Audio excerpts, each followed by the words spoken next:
Hello नमस्कार है दोस्तों सीपीसी एक ऐसा सब्जेक्ट है जिसको समझने में सभी को प्रॉब्लम आती है।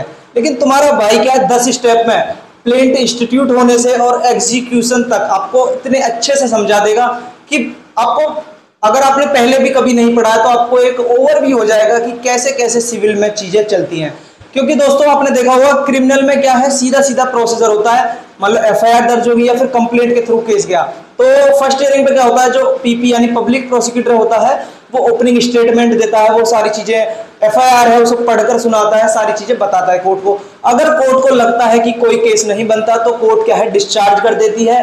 लेकिन अगर कोर्ट को लगता है कि कोई केस बनता है तो चार्ज फ्रेम कर लेती है। अब चार्ज फ्रेम करने के बाद क्या है, कोर्ट उससे पूछती है कि वेदर यू प्लीड गिल्टी और नॉट, या फिर आप अपना क्लेम टू बी ट्रायल चलाना चाहते हो, अपना ट्रायल आगे बढ़ाना चाहते हो। अगर वो कहता है कि हाँ प्ली गिल्टी तो उसको जजमेंट हो जाता है, सजा बुल जाती है, जो भी होता है। अगर वो ट्रायल चलाना चाहता आता है तो क्या है, ट्रायल चलता है, एविडेंस के लिए डेट लगती है, विटनेसेस के लिए डेट लगती है, उसके बाद ये चीजें होती हैं। लेकिन क्या है आपका सीपीसी के अंदर ऐसी चीजें नहीं होती कि एफआईआर दर्ज होगी या फिर कंप्लेंट के थ्रू। मान लो दो पार्टीज हैं, आपके और मेरे बीच में कोई भी डिस्प्यूट है तो एफआईआर वगैरह दर्ज नहीं होती। आप प्रतिवादी में वादी, तो वादी क्या है अपना कोई भी, जैसे मान लो मेरे को कोई चीज आपके बीच में और मेरे बीच में प्रॉपर्टी से रिलेटेड कोई डिस्प्यूट है तो मैं क्या है प्लेंट के थ्रू, प्लेंट क्या होता है वाद पत्र, जो ऑर्डर क्या है आपका 7 में दिया हुआ है, प्लेंट के थ्रू अपनी सारी चीजें मैं कोर्ट में बताऊंगा। जो भी मेरे को क्लेम करना है, जो भी रिलीफ मांगना है, वो प्लेंट के थ्रू ही मैं कोर्ट में प्रेजेंट करके सारी चीजें क्लेम करूंगा। दोस्तों आपको सबसे पहले आपको समझना है कि यहाँ पर दो पार्टीज होती हैं, प्लेंटिफ और डिफेंडेंट, वादी और प्रतिवादी। यहाँ पे क्या है सीपीसी के अंदर ऑर्डर होते हैं, सेक्शन होते हैं। ऑर्डर में क्या दिया हुआ है, प्रोसीजर दिया हुआ है। सेक्शन में क्या दिया हुआ है, पावर दी हुई है। अब क्या है, शुरुआत से शुरू करते हैं 10 स्टेप में मात्र आपको पूरा का पूरा सिविल का प्रोसीजर एग्जीक्यूशन तक, क्योंकि अंदर इसमें डिटेल में बहुत सारी चीजें हैं, वो हम नेक्स्ट वीडियो में एक एक करके, क्योंकि सीपीसी को पढ़ना इतना आसान नहीं है। लेकिन आपको एक, अगर आप लॉ से कोई मतलब नहीं है, लेमैन भी हो तो भी आपको ये अच्छे से समझ में आ जाएगा। क्योंकि सीपीसी एक ऐसा सब्जेक्ट है जिसकी जरूरत, क्योंकि सभी के बीच में कोई ना कोई डिस्प्यूट जरूर होता है कि रेंट को लेकर है या फिर कोई भी आपका प्रॉपर्टी से रिलेटेड डिस्प्यूट है, प्लॉट वगैरह से रिलेटेड डिस्प्यूट है, तो सभी को सीपीसी की जरूरत पड़ती है। तो हमें पता होना चाहिए कि क्योंकि क्रिमिनल का क्या है, हमने मूवीज में भी देखा होता है कि एफआईआर दर्ज होगी, केस चल रहा है कोर्ट में। लेकिन सीपीसी का क्या है, आपको एक अच्छे से समझ में आ जाएगा 10 स्टेप में मात्र, आप देखते रहिए। दोस्तों सबसे पहला चीज है कि स्टेप 1 में क्या है कि कोई भी जो सिविल का केस है वो कैसे चलता है, बाय प्रेजेंटिंग प्लेंट। प्लेंट कहाँ दिया हुआ है, ऑर्डर 7 में दिया हुआ है। प्लेंट क्या होता है दोस्तों, एक ऑर्डर 6 में हमें दे रखी है वर्ड है प्लीडिंग। प्लीडिंग का मतलब क्या होता है, प्लेंट और रिटन स्टेटमेंट। एंड नहीं यहाँ पर और है, ये आप प्री में भी आता है वाले क्वेश्चन की, यहाँ पे pleading equal to plaint and written statement है या फिर प्लेंट और रिटन स्टेटमेंट है, तो प्लेंट और रिटन स्टेटमेंट। तो प्लीडिंग इज इक्वल टू क्या होता है, प्लेंट और रिटन स्टेटमेंट। प्लेंट क्या होता है, जो वादी होता है उसने जो वाद पत्र दिया होता है उसे प्लेंट बोलते हैं। रिटन स्टेटमेंट क्या होता है, लिखित कथन बोलते हैं इसको हिंदी में। जो प्रतिवादी, जो प्लेंट का जो रिप्लाई होता है, जो अपोजिट पार्टी जिस पे आपने केस किया है, मान लो आप पे मैंने केस किया तो आप जो देंगे वो रिटन स्टेटमेंट देंगे, मैं क्या दूंगा, मैं प्लेंट दूंगा। तो सबसे पहले केस कैसे स्टार्ट होता है, बाय प्रेजेंटिंग प्लेंट। अब प्लेंट मैंने प्लेंट दायर कर दिया कोर्ट में, तो आपको कैसे पता चलेगा कि आपके खिलाफ कोई केस डाल दिया गया है। तो सेकंड स्टेप में क्या होता है, सम्मन होते हैं, सम्मन जाते हैं। सम्मन किसको जाएंगे, आपको जाएंगे, डिफेंडेंट को जाएंगे। सम्मनिंग के लिए ऑर्डर दे रखा है आपका ऑर्डर दे रखा है 5, और सेक्शन दे रखे हैं 27, 28 और 29। 27 में क्या दिया हुआ है कि केस इंस्टीट्यूट होने के अंदर 30 दिन के अंदर क्या है, सम्मन हो जाने चाहिए, और सम्मन के 30 दिन के अंदर WS प्रेजेंट हो जाना चाहिए, यानी अपोजिट पार्टी अपना WS जो भी उसका जवाब है वो दे देने चाहिए। उसको एक्सटेंड किया जा सकता है 90 डेज के लिए भी। 28 में क्या दे रखा है, अगर सम्मन होने आउटसाइड दी स्टेट। 29 में क्या दिया हुआ है, अगर सम्मन होने हैं आउटसाइड दी इंडिया, तो उस चीज का प्रोसीजर दिया हुआ। प्रोसीजर की बात हम इनकी एक पर्टिकुलर वीडियो बनाएंगे सब चीज के ऊपर, उसमें करेंगे हम डिटेल में बात।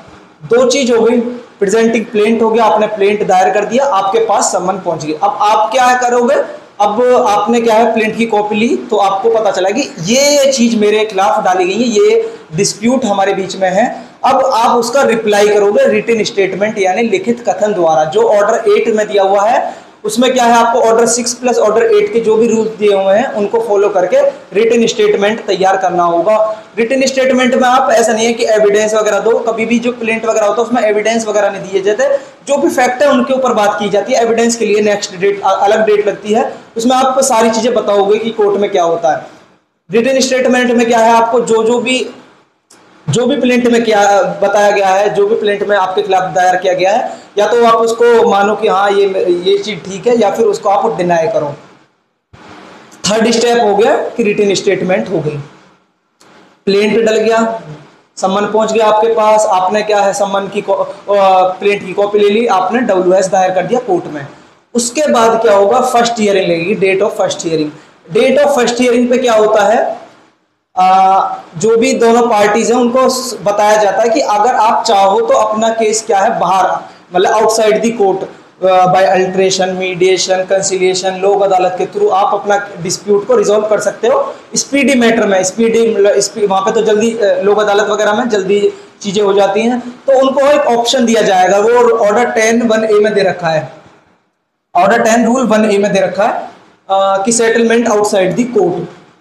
तो फोर्थ स्टेप तक क्या समझ में आ गया आपको, प्लेन डल गया, समन पहुंच गए, आपने WS दे दिया, दोनों पार्टीज अपीयर हुई, उनसे पूछा गया कि आप अपना केस आउटसाइड दी कोर्ट लड़ना चाहते हो या फिर अपना मतलब लोक अदालत के थ्रू, कंसिलिएशन के, मीडिएशन के थ्रू, या फिर कोर्ट में लड़ना चाहते हो। स्टेप 5 क्या है, अब इशू फ्रेम होंगे। आपने कोर्ट में केस चल रहा है आपका, अब इशू फ्रेम होंगे। इश्यूज क्या होते हैं दोस्तों, to know the real controversy between the parties. अब आपके और मेरे बीच में क्या डिस्प्यूट है, क्या चीजें चल रही हैं, उस चीज को समझने के लिए क्या है, इश्यूज फ्रेम होते हैं कि हाँ ये वेदर ये चीज हो भी रही है इन दोनों पार्टीज के बीच में या फिर नहीं। तो ऑर्डर 14 में क्या है, इश्यूज फ्रेम होंगे। इशू तब बनते हैं जब एक पार्टी क्लेम करती है और दूसरी पार्टी डिनाई करती है। आपने कोई चीज क्लेम करी कि ये वाली प्रॉपर्टी मेरी है, दूसरी पार्टी ने उस चीज को डिनाई करा कि नहीं ये वाली प्रॉपर्टी मेरी है, तो इश्यूज ये आपके बीच में, दोनों के बीच में इश्यूज हो गए। तो ऑर्डर 14 के अंदर क्या है, फ्रेमिंग ऑफ इश्यूज।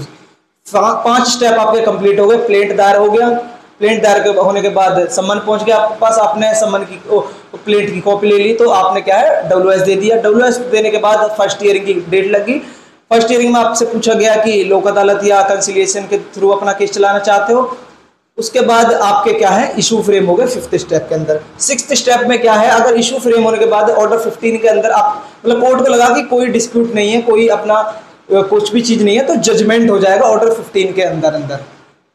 लेकिन 7th स्टेप में क्या है, अगर आपका जो चीजें हैं वो सॉल्व नहीं हुई तो सम्मन भेजे जाएंगे, किसको, विटनेसेस को। दोस्तों ऑर्डर 16 के अंदर जो सम्मन भेजे जाते हैं वो विटनेस को भेजे जाते हैं, लेकिन जो ऑर्डर हमने पढ़ा था अभी ऑर्डर 5 के अंदर जो सम्मन भेजे जाते हैं वो डिफेंडेंट को। इन दोनों में आपको अंतर याद करना है कि ऑर्डर 5 के अंदर डिफेंडेंट जो अपोजिट पार्टी है उसको भेजे जाते हैं, लेकिन ऑर्डर 16 के अंदर जो सम्मन भेजे जाते हैं वो विटनेसेस जो साक्षी होते हैं उनको सम्मन भेजे जाते हैं।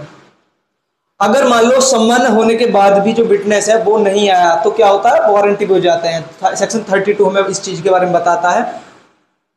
7 स्टेप हो गए दोस्तों। 8th स्टेप क्या है, examination of witness and argument. अब क्या है, जो भी एविडेंस वगैरह है या फिर जो एग्जामिन होगा, विटनेस जो भी आए हैं उनको, उनसे सारी चीजें पूछी जाएंगी, उनकी गवाही वगैरह होगी, आर्ग्यूमेंट चलेगा दोनों पार्टीज के बीच में। ऑर्डर 18 में ये चीजें बता रखी हैं। स्टेप 8 हो गया। स्टेप 9 में क्या है, जजमेंट एंड डिक्री, जो ऑर्डर 20 में है। मतलब अब सारी चीजें सुनने के बाद क्या है, अब एक पार्टी के फेवर में जो फैसला होगा दूसरी पार्टी के अपोजिट होगा वो चीज फैसला। तो ऑर्डर 20 में क्या है, तुम्हारा जजमेंट एंड डिक्री के बारे में बताया गया है। सेक्शन 33 में लागू होता है, pronouncement of judgment and passing the decree. अब जजमेंट हो गया, मान लो डिग्री पास हो गई। डिग्री भी 2 तरह की होती है, प्रीलिमिनरी डिग्री और सेकेंडरी डिग्री। वो हम चीजें डिटेल में समझेंगे, एक एक स्टेप को, इसको क्या है एक अलग पर्टिकुलर वीडियो बनाएंगे, उस चीज में समझेंगे। उस मान लो जजमेंट हो गया तो खाली आपके फेवर में डिग्री होगी, इस चीज से आपका क्या है, आप ये मत मानिए कि आपके साथ अच्छा मतलब न्याय हो गया, आपको बहुत अच्छा वो हो गया। जब तक एग्जीक्यूशन नहीं होता, मान लो उस चीज का निष्पादन नहीं होता, अब आप डिग्री को लेकर घूमते थोड़े रहेंगे कि भाई ये वाली प्रॉपर्टी मेरी है, अब एग्जीक्यूट भी तो कराना पड़ेगा।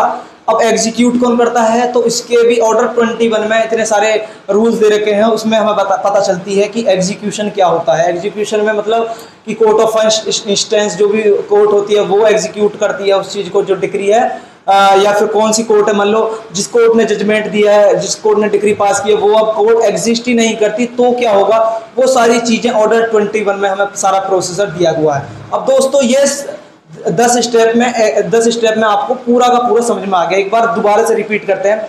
प्लेंट दायर हो गया, दूसरी पार्टी को समन पहुंच गए तो उसने प्लेंट की कॉपी ली, तो दूसरी पार्टी ने उसका जवाब दे दिया प्लेंट का रिटन स्टेटमेंट के थ्रू जवाब देने के बाद क्या होता है, आपका फर्स्ट हियरिंग के लिए डेट लग गई। फर्स्ट हियरिंग में आपसे पूछा जाएगा कि आप अपना केस आउटसाइड दी कोर्ट लड़ना चाहते हैं या फिर कोर्ट में लड़ना चाहते हैं। आपके इश्यूज फ्रेम हो गए कि जो भी आपके बीच में रियल कंट्रोवर्सी है, जो भी डिस्प्यूट है उस चीज के बारे में।